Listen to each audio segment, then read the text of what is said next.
Hey, I'm Darcy. I'm the creator of the Vibrant Woman program. Today, I am showing up as a wounded healer. We're going to talk about something that's kind of vulnerable, something I didn't know when I experienced my unplanned pregnancy back in college. I didn't know how to track my own fertility. And I didn't know because this culture, cis hetero, white supremacist, imperialist, capitalist patriarchy, that culture fails women, full stop. So, welcome. I am so glad you're here. If you're catching this live, I'm going to try to keep my eye on the comments because I definitely want to take follow-up questions or comments as we go. I'm also going to try to we're going to start talking about fertility cycles, and I have a little groundwork to lay there. I'm going to first give you a little background story, how I learned this myself, and what I came to discover through that process, and then some tips for you to get started with your own fertility tracking in a non-trackable way. You do not need an app for that. It's wonderful that the tech industry has come along and tried to support women this way, but we don't need it. So I'm going to give you those tools and a way to get started. And then if there's still time, I'm going to talk about strength training today. As a founding member of Certified Math Method Health Coaches and Practitioners, after working closely for a couple of decades with my coach and mentor, Dr. Phil Maffetone, I get a lot of questions around strength training, and it's not it's a little bit counterintuitive. So I did make some notes. I'm going to do my very best to stick with them because there's a lot, as always, that I want to share with you and make sure that you get the information that you need to live a beautiful, vibrant, healthy, empowered life in that one body that you get. All right. So let's dive right in. Let's talk about fertility. What I want everyone to understand is that a woman's fertility cycle, let's see, where do I want to start with this? There's a lot here. And I'm really passionate about this part of my work because we live in a misogynistic culture. And I've talked about this before. This topic isn't going away anytime soon. Here's the problem. It's not so much with the culture. It's not with the fact that women in prison still have to find money to pay for their own period products. It's not for the fact that most of us opt for period products that help us to hide parts of our cycle. It's not just that women and girls in impoverished countries miss their education because of shame around an inability to remain clean during their cycles. So listen, at any one given moment, more than half of the entire population of the planet is somewhere in a phase in her fertility cycle. Sometimes we call it a menstrual cycle. We're going to talk about that in a second. More than half of the planet does this. And yet, most of the culture around productivity, around timeliness, around so many aspects mean that women have to hide this part of themselves. We have internalized this to the point where Midol or Advil, whatever your pain reliever of choice, and your brand of tampon is our friend because we think we have to erase this part of our existence in order to continue to keep up. This is where modern white feminism has failed us as well.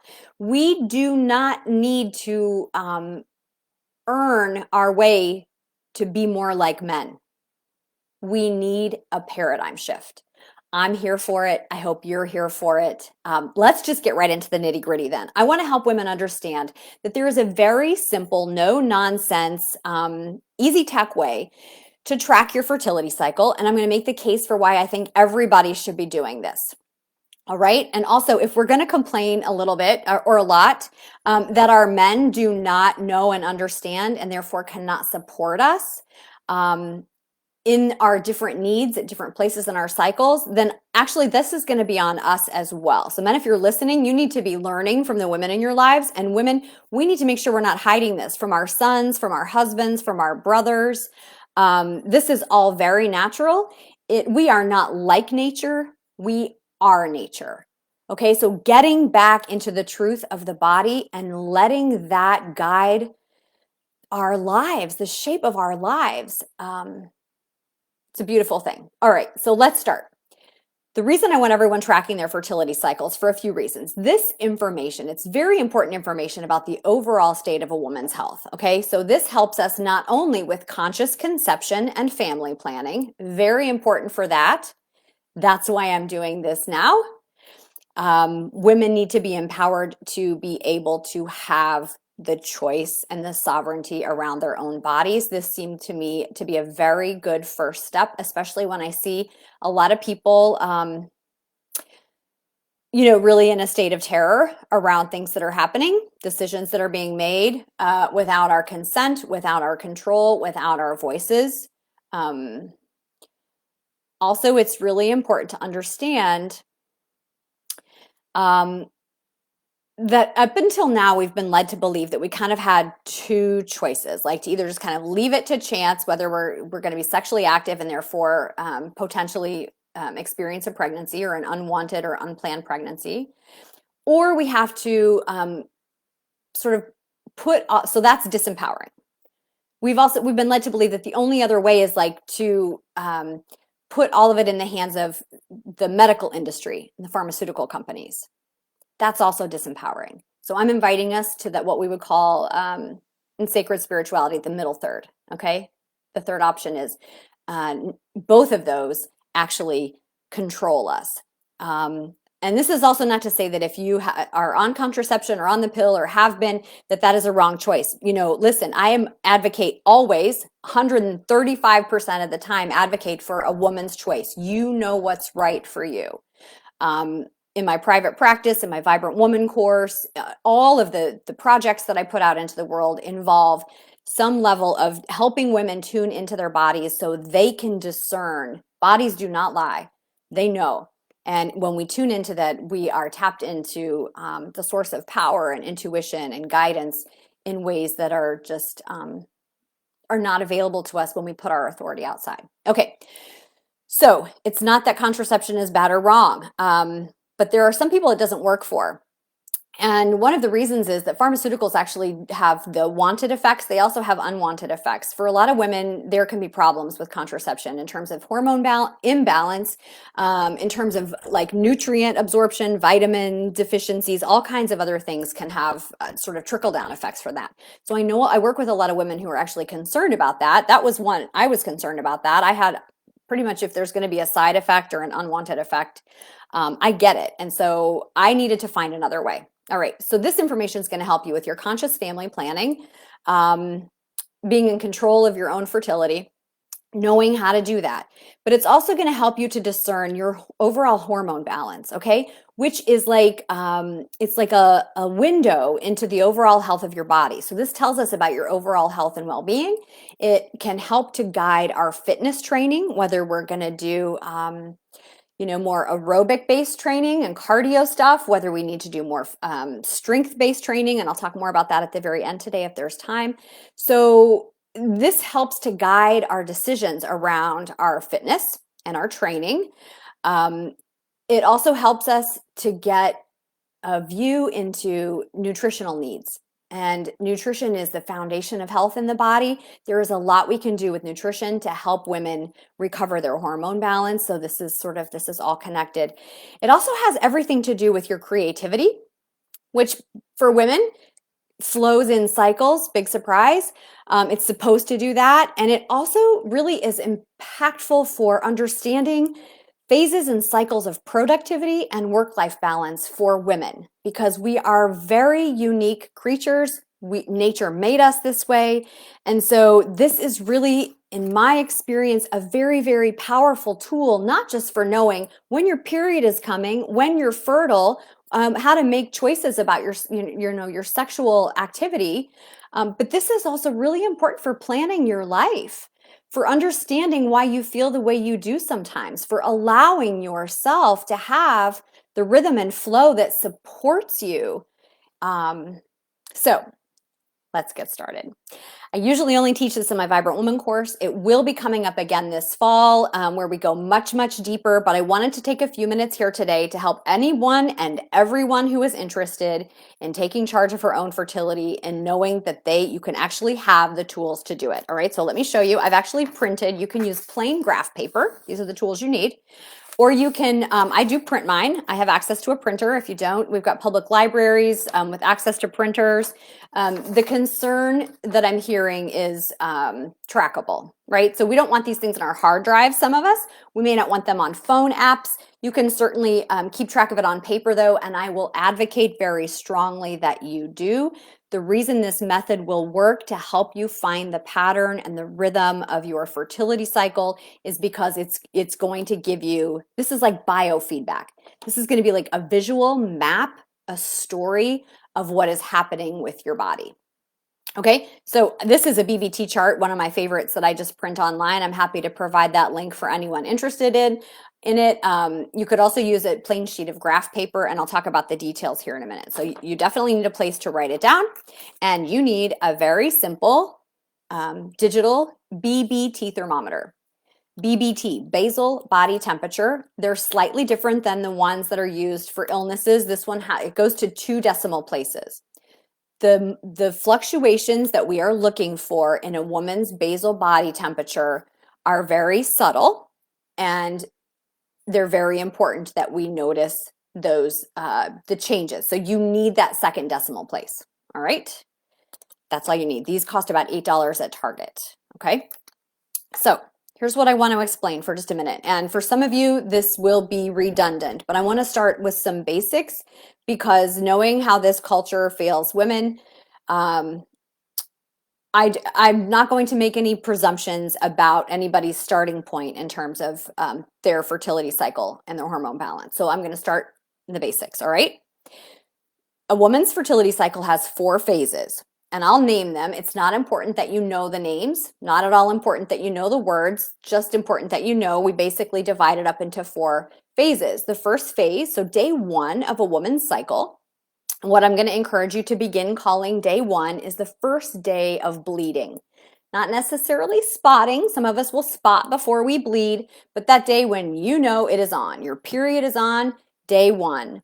Okay, that is the menstrual phase of your cycle. You're shedding the lining of your uterus that had built up in order to be a host for implantation. Okay, and if that doesn't happen, then the uterine lining will shed. This is the bleed.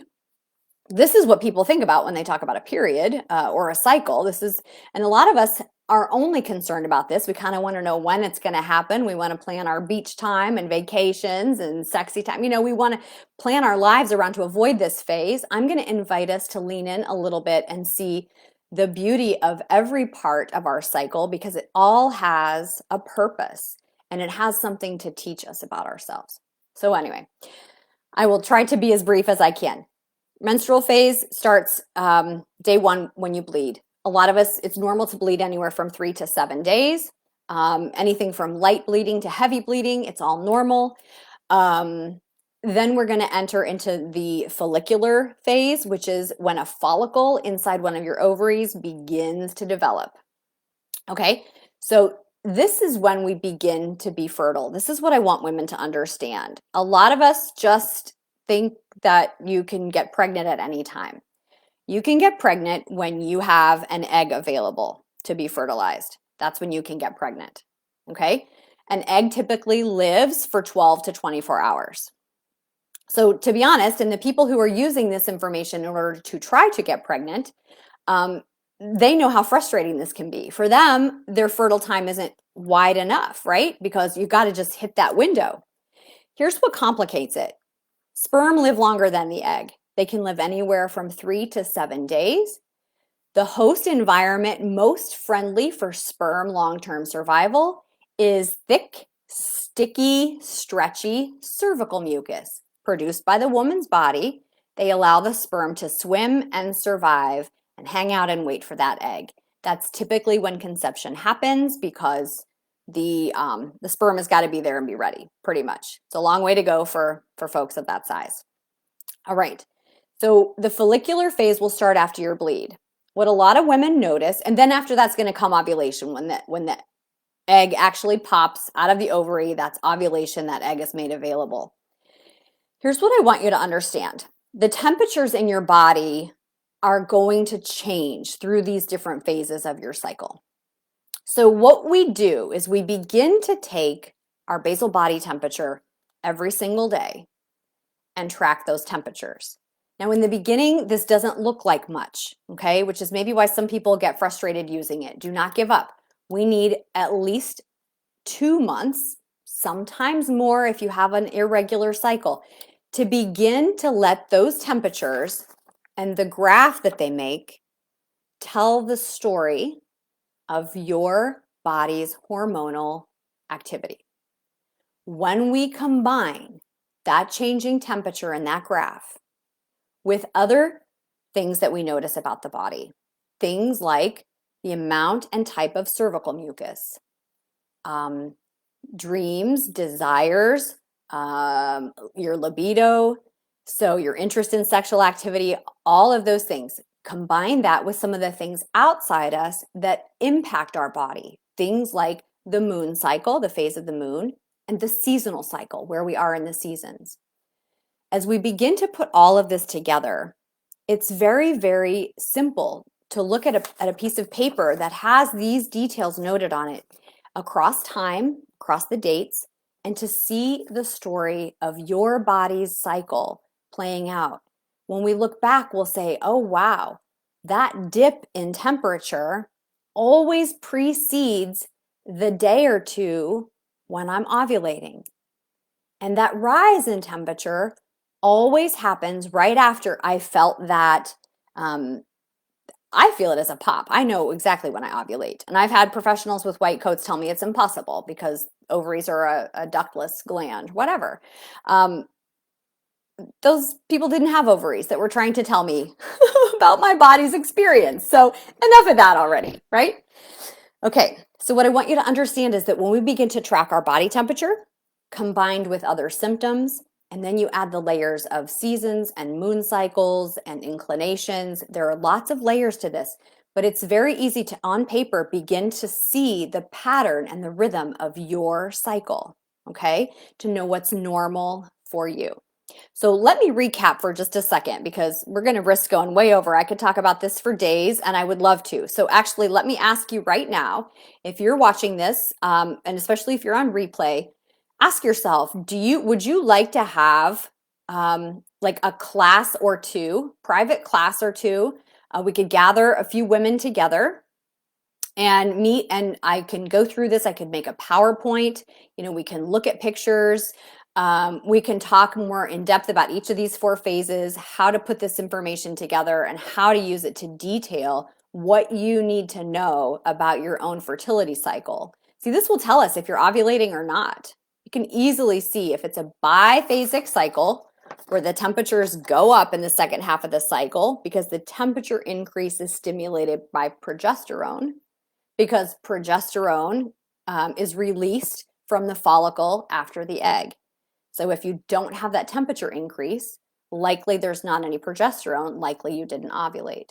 So this is just so rich with information about what our body is doing. And ultimately, after doing it month after month after month, somebody like me who's done this for years, I actually don't need these tools much anymore. They work like biofeedback. So now I'm just really in tune with sort of what my body is doing and when. I can tell I'm just about to ovulate. It impacts me, actually, it impacts my brain a lot, the increase in estrogen on my brain. And think about it, this is biological.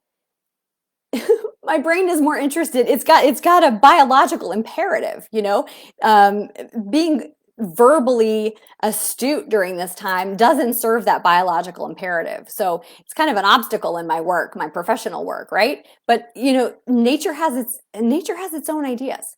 So this is why it is so important that we learn to tap in and learn what these natural rhythms are so that we can work with them so that we can harness them, so that we can become aware of them and therefore make our choices about our bodies. Okay?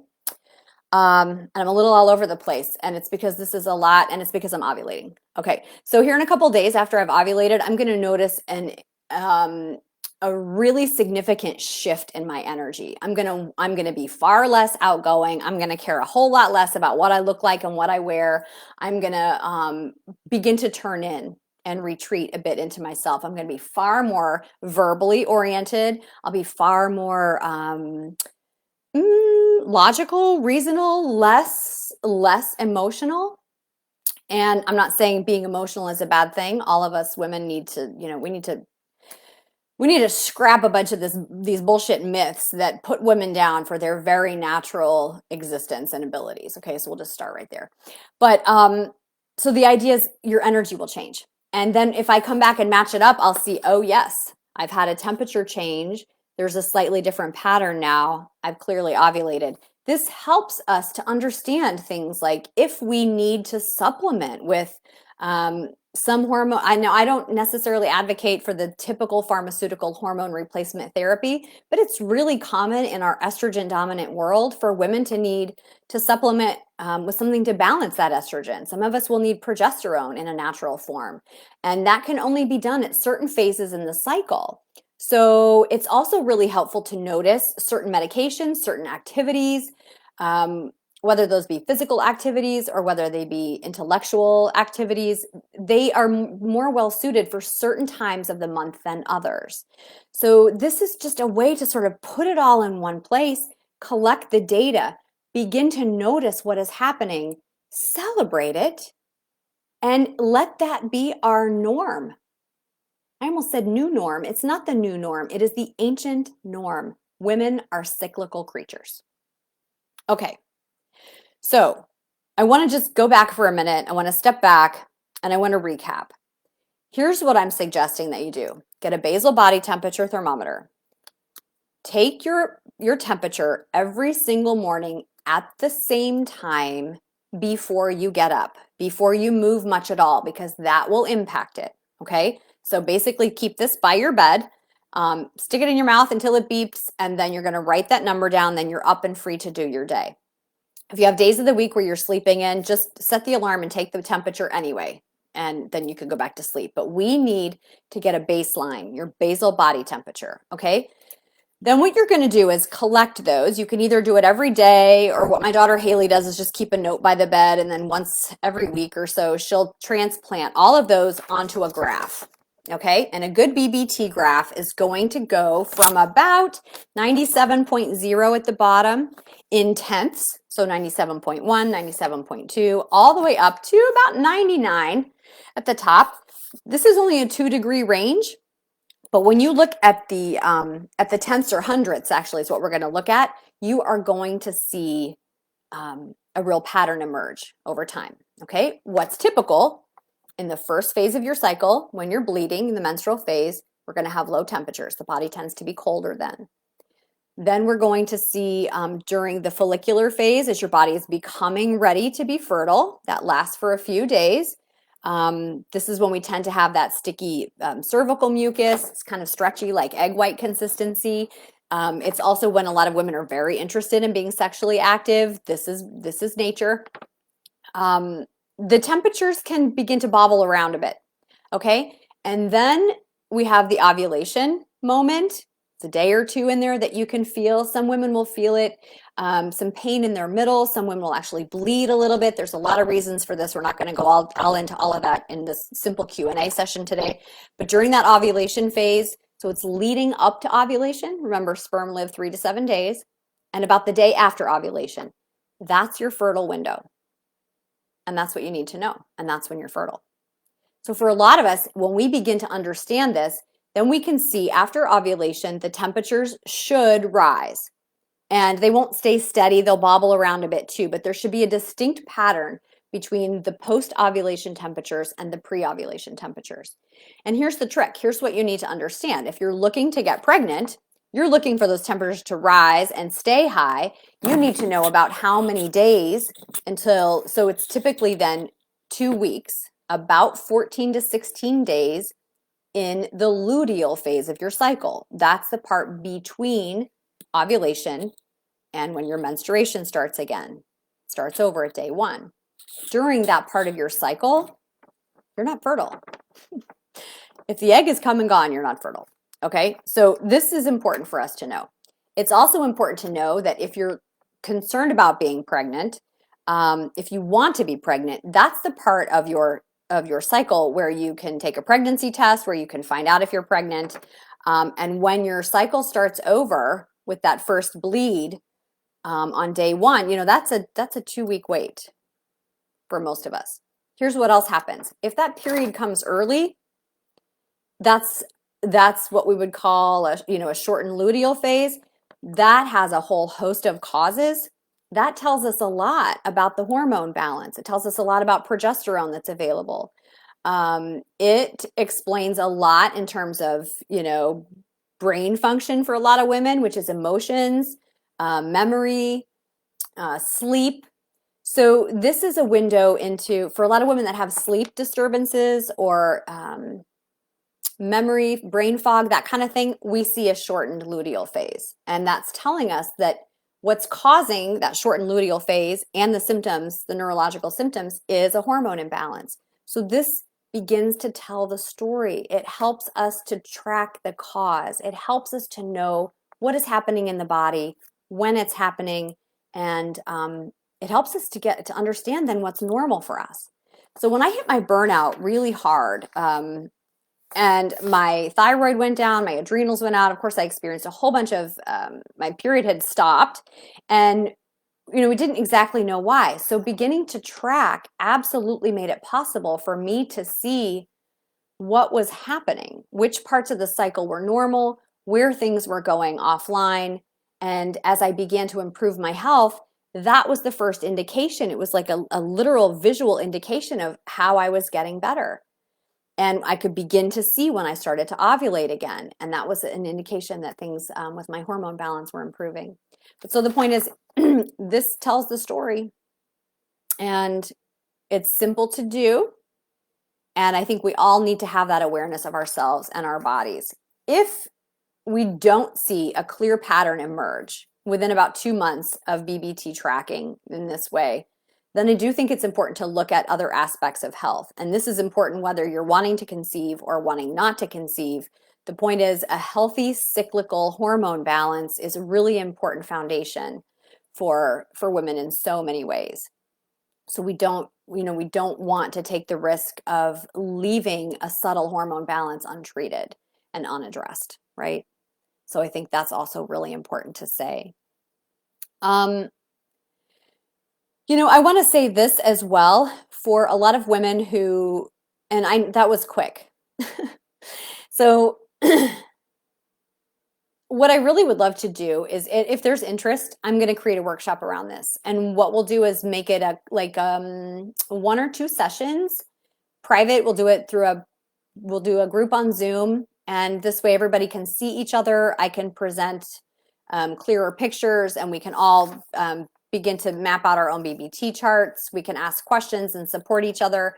What I would love to do around this is invite anybody who's willing to just send me a private message that you're interested. I will create this if there's interest. And what we'll do is make it as low cost as possible. I'm thinking somewhere between $10 and $20 for women to come in and do this, to cover my tech fees, and all the rest of the proceeds I would like to donate to an organization like a BIPOC queer-led reproductive justice organization, so that we can begin empowering ourselves by knowing about our hormone balance and our reproductive cycles, and then use our resources to donate to organizations that are empowering others, okay, who may not have some of that privilege. So if there's interest, will you please let me know?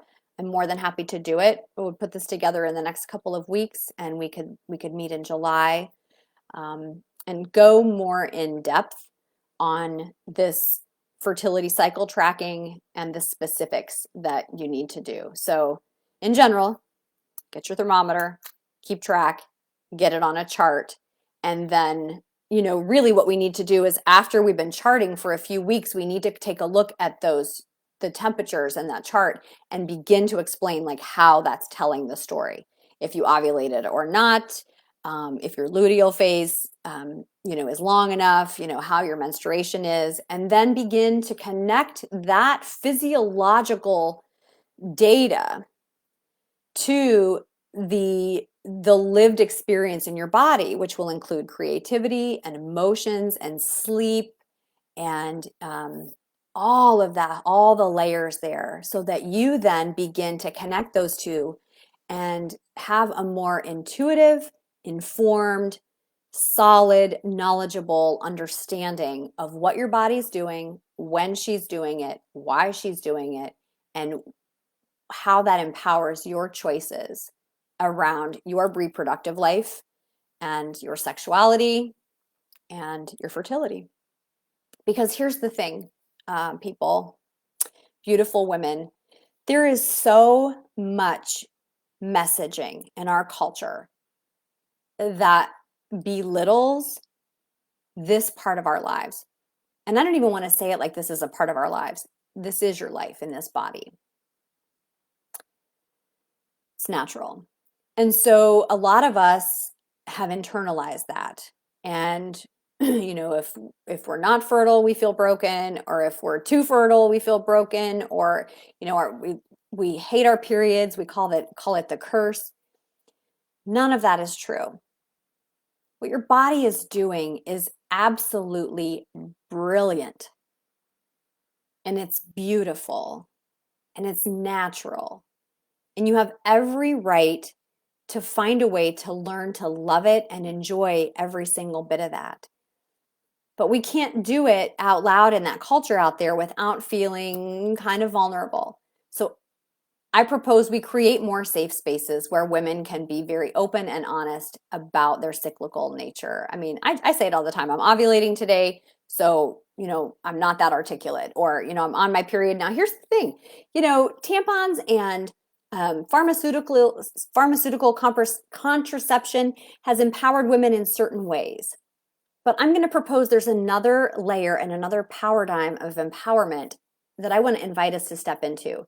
And that is to stop denying and hiding and masking the fact that we have these cycles and just live them right out loud, with support, with love, with unconditional acceptance. There are a lot of stories out there about some people in their extra rib where we came from. There's a name for stories like that. It's called a myth. A myth is the way that people without proper information try to explain something. Because here's the truth of it. Your beautiful woman's fertile body we give birth to life on this planet. Life on this planet comes through a woman's body. And I'm not going to spend any more time here. I think you understand that the Vibrant Woman program and all of the work that I'm doing at its foundation is about helping women feel empowered and in touch and in love with their bodies. It's your body. It's your choice. And I'm going to do absolutely everything I can to make sure that that stays the way it is. Okay? So I'm inviting you to join me. If you are a white woman, I'm also inviting you to join me in following. We don't need to reinvent the wheel. Some of the rage that most of us I know are feeling right now is something new to white women that is not new to Black, brown, and indigenous women's bodies. All right. So I'm going to invite us to really do our very best to process our own feelings on this. They're real. We need to feel them. And then we really need to do our best to step in line behind the leadership that already exists around these issues, these social justice issues. I want to invite you to learn what you can about reproductive justice. It's a lot more than just equal rights or reproductive rights. Reproductive justice has a lot to do with the way we raise our children and what kind of world we're creating for those children to step into as well. us white women, we have a lot to learn. Okay, so I'm inviting you to join me. I'm going to put some links nearby and with some resources for you to follow and learn more with me. I'm always learning more, and I really am very deeply indebted to and grateful to the Black, Brown, Indigenous women that are leading us, that are willing to take the time to teach us what has been in our blind spots. Okay, so now is a really important time to follow their leadership. They know what they're doing. A lot of networks already in place to support safe and legal access to abortion still. So we need to not reinvent the wheel. We need to be putting our money toward those networks that are already on the ground working. A lot of them BIPOC and queer led, and these are the folks who can see clearly what needs to happen to support keeping women alive and healthy, and we need to follow their lead. So that's all I have to say about that. If you have questions, if you have comments, if you have further concerns about the basic way to get started tracking your fertility cycle, I want you to reach out. There are no bad questions. There are no silly questions. There are just questions to help you learn, and I am here to help teach what I know. That's it. So do not hesitate to reach out and let me know. And again, I want to hear if you're interested in a workshop on this where we can see each other face to face. If there's no interest, if I'm, shooting this out there and nobody needs it, way to go. If we need more, I'm actually going to set up a space to make sure that we get what we need around this. If you have daughters that you're concerned about, I really, really encourage us to teach our daughters. I did from the very beginning, taught Haley to use this tracking method. It was important for her because she had a seizure disorder. She was at risk for seizures, and we began to notice a pattern with her seizure activity and the weather and the estrogen coming through this cycle. So again, this is, there's so many layers to this that are important for a woman's health and sovereignty. So just want to encourage you to give it a try and then reach out to me. Okay, I want to be here for this. Okay, deep breath. I'm going to answer the second question now and then send you on your way. Strength training. I got a lot of questions this past week or so about strength training and lifting weights, and I touched on it very, very briefly in one of the last Q&As that I did because I'm working with a lot of folks who are new to what we're calling the MAF method. Now, MAF is maximum aerobic function. It's also a program created by my doctor, my mentor and coach, Dr. Phil Maffetone. It's all about establishing a healthy aerobic foundation. So the premise of that program, the most important thing for beginners to that program to understand is that actually, there's so many aspects of our culture that are toxic, not just the aspects around women, but this idea that we're taught to overtrain. Overtraining is normal, and if you've been in sports your whole life or from a young age, you have been conditioned to overtrain, and you're actually doing damage to your body. So what we do is we teach people we're going to calculate a different heart rate formula. That old 220 minus your age and then times a percentage, that puts a lot of people functioning in an anaerobic state, which, gosh, again, I'm not going to go into all of this just in a simple Q&A, but it's the wrong metabolic state to be in. You're going to burn sugar instead of fat. I talk about this a lot. Go watch some of my other Q&As and see if you can find the explanation for that. But the point is, we want a different heart rate formula. So I'm going to give these numbers to you, and I want you to make note of this. The proper heart rate formula to make sure that you're building a good aerobic base, which will fight stress and fight inflammation and get you metabolically healthy again, is 180 minus your age. That's a standard number. If you have been ill or injured or are on medications, you need to subtract another 5 to 10 just in case. That's going to be your maximum. So that goes for all workouts. Now, it's also going to go for the strength training piece that people are confused about. So what I want you to do is every day exercise outside, whether it's biking or walking or jogging, whatever you do, to stay below that heart rate. But then we do also have to build strength. So a lot of us want to work out. CrossFit is very popular. None of that is bad for you so long as you still honor this body's need to stay aerobic, at least for the first 3 months of doing this kind of training. You want to reestablish your MAF aerobic foundation.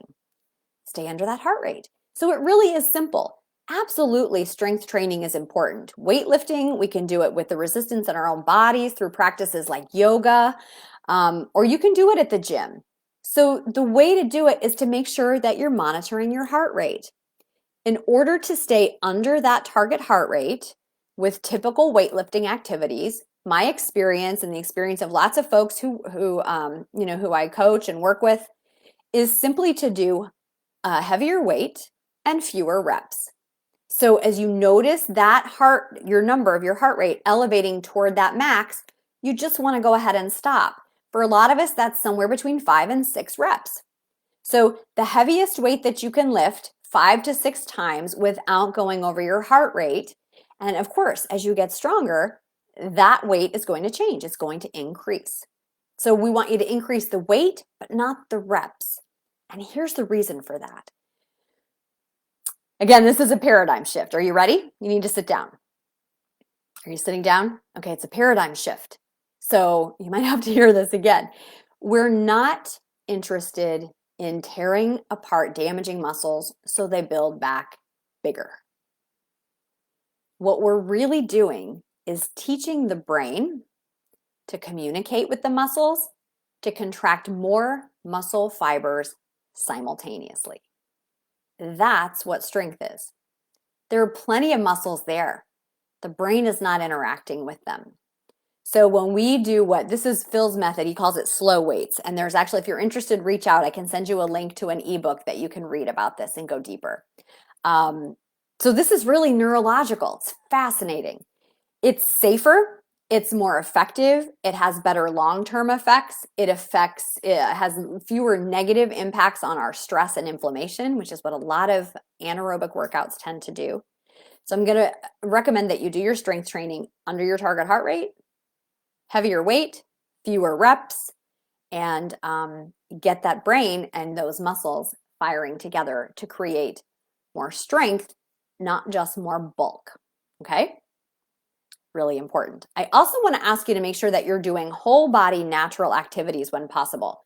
These are things like our squats. These are the deadlifts. This is, if you actually can be physically active somehow, have a garden project, a backyard project. The problem is a lot of us are so sedentary. Then we have that one weekend project where we're painting the house or building a garden, and we get hurt because we have overtrained, right? So the way to do this in a healthy, sustainable, long-term way is to make sure that we're doing weights. You can actually do it a little bit every day. Some folks say, oh, weight train 3 times a week. Yes, you definitely need to take those days off and recover if you're doing the old-fashioned way, which is where you're damaging muscle fibers to build them back bigger. If you're doing slow weights, you probably won't even get sore. Don't let that disappoint you. That's old paradigm, no pain, no gain myth BS. So you can absolutely see progress. You'll see that change in the shape of your muscles. You'll see an overall change in your posture and your physical vibrancy from doing weights this way. Give it a try and let me know what you think. Okay? All right, beloveds, it is my absolute deep pleasure. You can tell I'm always going over on time to show up on Wednesdays and do these Q&A sessions with you to answer your questions. Thank you to those of you who keep sending questions, who are curious about improving your health and teaching your loved ones to improve their health. We have a ways to go. We have a ways to go. We live in a toxic culture full of outdated beliefs on so many fronts, and it's never too late to make a change, to teach yourself a new way to be in your body and in the world, and to let that be your gift as you go walk that forward into your families, your neighborhoods, your communities, your voting booths, whatever it takes. All right? I'm holding you deep in my heart. All of those people feeling fear and pain right now, I'm holding you in my heart and I feel you. I want to encourage you to take deep breaths. Do not escape what you're feeling in your body. The changes we need will come through there. All right? We need to be deeply rooted in our embodied experiences right now. now more than ever. Okay, all my love to you. Follow-ups in my DMs, or I'll put an email link nearby as well. Goddess bless you. Be well.